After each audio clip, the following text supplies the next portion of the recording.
Well, I'm just not getting in this cold water today. I'm Dorothy Wilhelm, if you wondered what is one big goosebump here. The name of the show is the Swimming Upstream Radio Show. And we like to introduce you to people you won't meet on the 6 o'clock news. Isn't that cute? So our special guest today is Sandra Solon, the Crafty Canadian.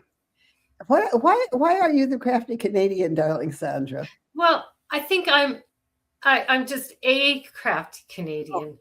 Yeah. Don't do that. You are the Crafty Canadian. I am the Crafty Canadian. I'll never do that, huh? Okay. I'm the Crafty Canadian. We have cold winter months, and I have collected paper for many years. So I figured I better do something with all of that. So you still like Americans, though? Oh, absolutely. 100%. We actually started in the Dakotas, and my family moved up from North Dakota into Saskatchewan during the 1900s drought, and brought up some quarter horses, and we've lived in Canada ever since. The Canadian side, the colonists, they still call us in the UK. We're the colonists. Well, today, because you are well known for having wonderful ideas for every occasion, and we're getting ready for Valentine's Day. So I thought that you would surely have some ideas that would get people going. The one thing you don't want to do, this is the Valentine that stands out in my mind, that I must have gotten about 25 years ago. I was going with a fellow then, briefly, and he actually drove his truck. We were riding in a truck. Drove his truck into the parking lot at one of the great big stores, ran in, came out with a card in a brown paper bag, which he handed to me. Now, it wasn't no signature or anything on the card. Well, he said, I just bought it or something, and he said, well, that way, if you want to give it to someone else, all you can. So, I'll tell you the whole truth. I don't recommend that. I don't. Oh, Dorothy, I've been married for a long time, pretty much a life sentence. And I never, ever get flowers on Valentine's Day, but I get flowers every other week of the year, almost my entire married life of 40 years. Every Friday, I got a fresh bouquet of flowers, except for Valentine's Day weekend. Yeah. And all my girlfriends, the bouquets of roses, and look at what my husband, and all the postings. And I'm sitting in the corner going, yeah, but I get them every other week. So I had to ask at one point. Has he ever mentioned, did you ask, what did he say? Well, he thinks that it's a Hallmark holiday, and flowers are overpriced, and it's the wrong time of year to buy flowers because they've come out of the fridge, and there's every excuse for every year. Well, what part of St. Valentine didn't he get? I don't think he's done the research. I think that he just decided on his own. Well, let's think about it. What is that? What's the best Valentine? You're not getting flowers. We know that. What's the best Valentine you've ever gotten? Well, it's also my birth month, because I have a whole month of February to celebrate. So it's it's the promise of something warm, whether it be dinner, a hug, maybe a trip away. But it's usually involves something cuddly and warm. Well, what have you got for us today? Well, because on that note of not getting flowers all my life, on Valentine's Day, I decided to look up a craft and start making my own. So I have these wonderful little creations that are so easy to make. What kind of a vase are they in? What have you got it in? Hold it up. Okay. Yeah, I put my name on a few things that my auntie had at her place when she passed, and this was one of them. And because it's a bud vase, but it also holds, one or two flowers, not a big bouquet. So this is one that I just thought was beautiful, and yeah. So these are the easiest things to make, and I'm going to show you how. Okay, that's good news. And I want to show you like just a piece of paper and a paper flower on a stick wrapped up. And what other event do you get occasion that you can use your grandmother's pinking shears? Remember pinking shears? Well, sure. Remember, I am the grandmother. Well, a lot of our young audience maybe haven't seen the pinking shears, but they're a real thing, folks. Can you hold it up? So hold the paper up so they can see it. No, yeah, and yes, of course. Yeah. So it's got little teeth, and the actual purpose of the pinking shear was so when you cut along your fabric, it would so the strings, and it wouldn't ravel as much because the threads are cut now in a zigzag, so they won't pull out continuously. So that's the reason why they made the scissors like that. Silks and stuff don't, but cotton will fray, and denim. So there you go. That's what that is for. So do you want me just to go dive in and start making these? I think you just as well. We're here and we're waiting. And I know I promised to take a breath, Dorothy, and I'll try. So far, it's been a downhill climb. That's true. Well, you know me, I get so excited about sharing these crafts. I really do. I know you do. This one is so special. Well, it's very we are planning a tropical holiday where the leaves are bigger, but these are cute. And as you can see, we're just going to show you how to make these little leaf vases and the little flowers that go inside. So I'll just have you made the leaves, or are they real leaves? They are actual leaves. This is actually rhododendron. Really? Yeah, and I found that this is a good shape that, I went ahead and made some already. So all of these are rhododendron leaves because that's what we have out at this time of year. Sure. Yeah. And it has to be a green leaf. I found that I've tried to do like oak leaves that are dried and fell off the tree already, and they don't really work as well. So I'll just go ahead and show you how to make these. Okay. And I'm going to start with the vase because that's the most important. You've got to have something to hold your flower in. So we're just going to go ahead and cut this leaf on either side of the stem. And I'm going to go up. Now we want to keep that stem, so you don't want to cut through, but you want to go up about 3/4 of the way up the leaf. Now, nothing is perfect in the world of leaves and flowers, so it doesn't matter if your leaf has a little bit of breakage or whatever. It's just an organic, beautiful thing to make. So now I've got 2 arms, if you will, and then the center bit that is the stem, and that's nice and stiff, right? So and I'll show you a little bit slower, but the first one I'm going to do is I'm going to take this one underneath there, and I'm making like a cup. So I don't know if you can see it right, but I'm going to go over the stem, under the second arm, and through, like tying a little knot. So I just went over and through. Now I'm going to bring that up very gently in a cone shape, and there's your first half.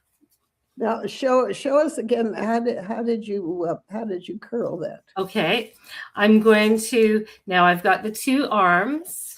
Right. And the stem. So I took the first arm, and it doesn't matter left or right. Mm-hmm. I'm left-handed, so I go this way. Yeah. And now I put the first arm under the second arm, and then it'll go under the stem and through the little slit there. Okay. Did that come out a little bit clearer? So we've taken this arm, we've gone under this arm And it's around. tucked under, right? So you can see at the back that one arm has gone around and through and up into that. And then we're going to do, sorry, Dorothy? I just said that was good. Okay. I'm trying to take that breath. So now I'm going to take the second arm and I'm just going to give that a big hug.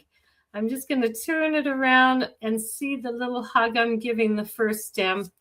And again, on the back, I'm going to take the point, the end of that arm, and put it through the other side, going the other way. And so you can see now I have this one, the first arm went under the stem and up. And this second one now has given the first arm a nice big hug, wrapped itself around, and it's going through the slot at the back that is created by where you cut the stem and up. So there we have a nice little leaf vase. Now, I've made them, like I showed you, out of paper. Any cardstock will do. My granddaughter decided to pour glitter glue all over this one that I made. So any kind of cardstock works. You don't want paper that's too stiff because then, of course, it's not flexible enough to wrap around without creasing. So what you can also do with this, if you're doing it in paper, don't be afraid, and even the leaf, don't be afraid to use a little bit of cellophane tape and just put it at the back, and that'll keep your tips in. If they don't come through far enough, or if it just wants to slip out because of the leaf, because of how flexible the product is. So there's your little vase.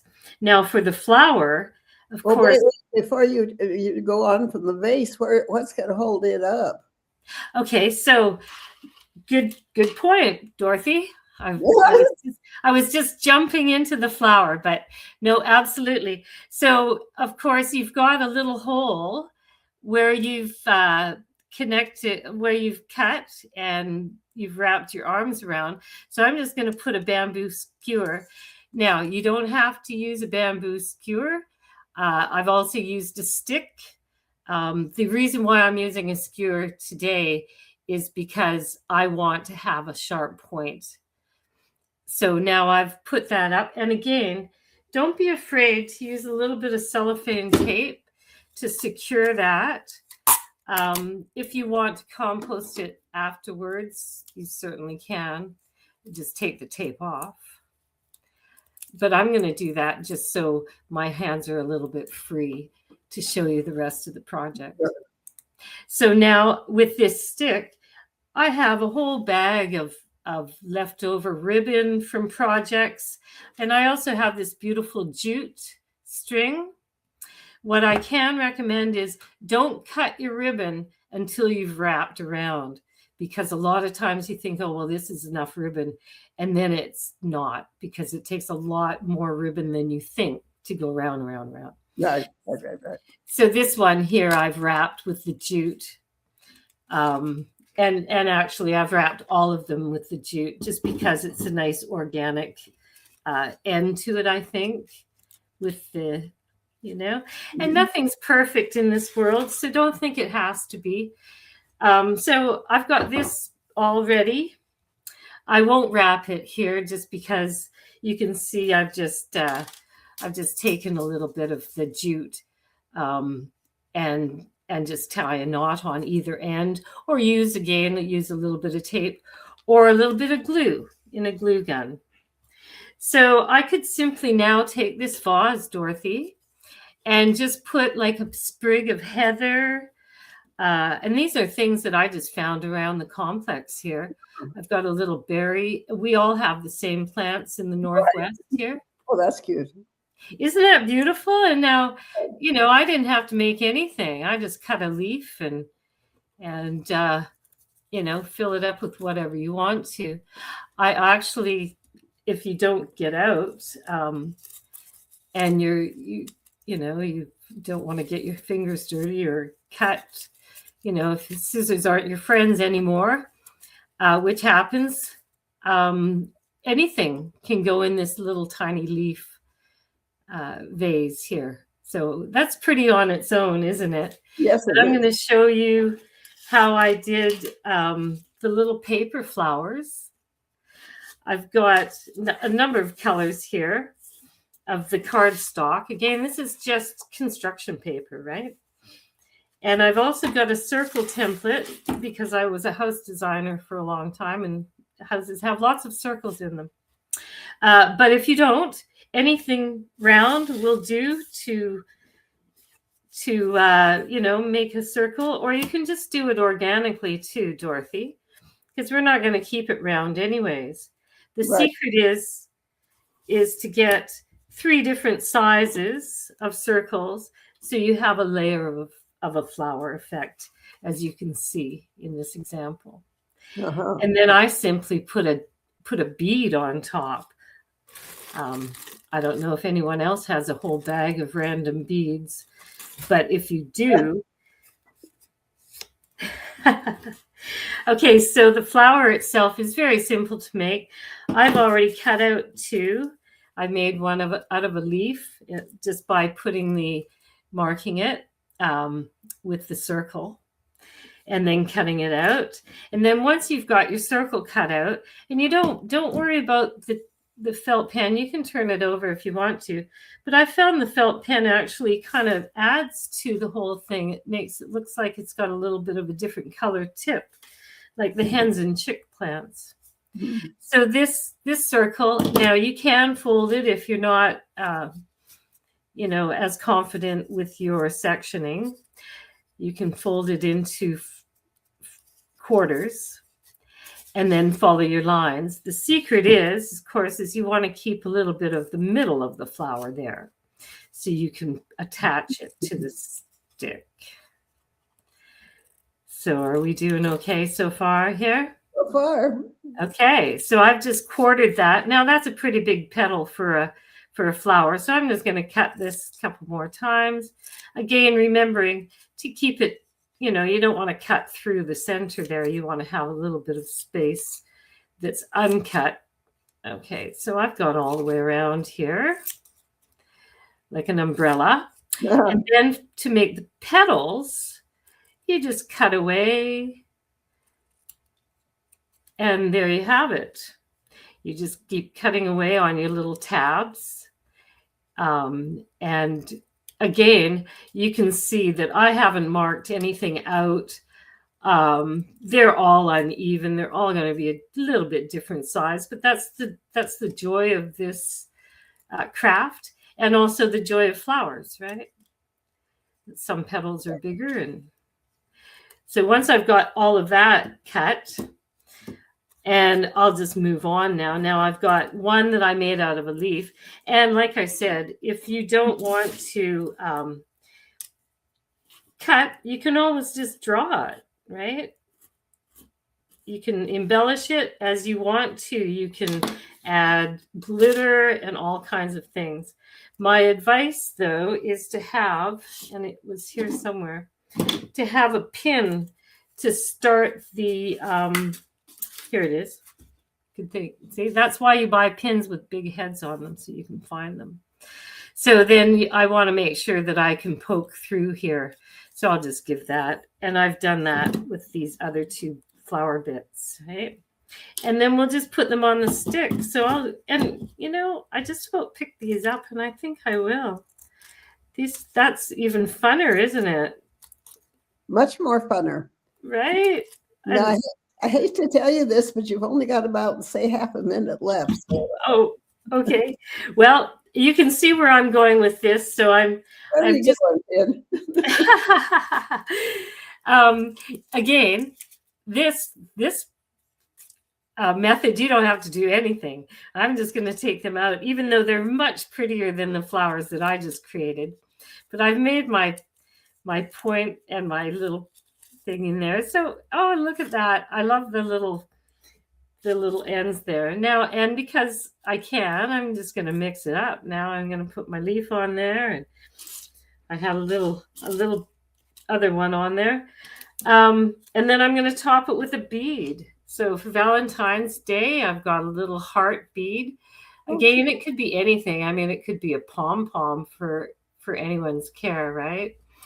So I just got that onto there, and you can see how fast that came together, right, Dorothy? And even though my flower's kind of whatever it is, it's still pretty, and the kids can do it, right? This is something that everybody can make.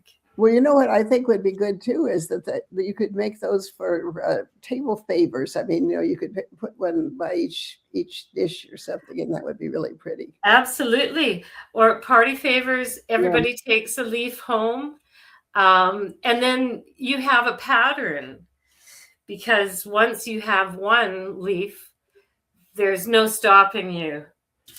I believe that. So, listen, if they want to get in touch, if our listeners, if our viewers, if our people want to get in touch with you, how may they do it? Because you would send them the pattern, wouldn't you? Absolutely. The instructions are so easy. And once you do one, again, it doesn't matter what medium. You can use leaves, you can use paper. I haven't tried it with cloth, but I tried it with that foam, the craft foam that you can buy. How would they get in touch with you? How they would get in touch with me is I am the Crafty Canadian. So Crafty Canadian Studios at gmail.com, or again, through the studio, knows who I am and where I live. And we always have great fun together, and I know we'll have great fun again. But Kim, this is the end of the story for today. So we'll be coming back to Swimming Upstream Radio Show next time we get together. And in the meantime, bye-bye, Sandra. Thank you. Happy Valentine's Day. I hope so, Froggy.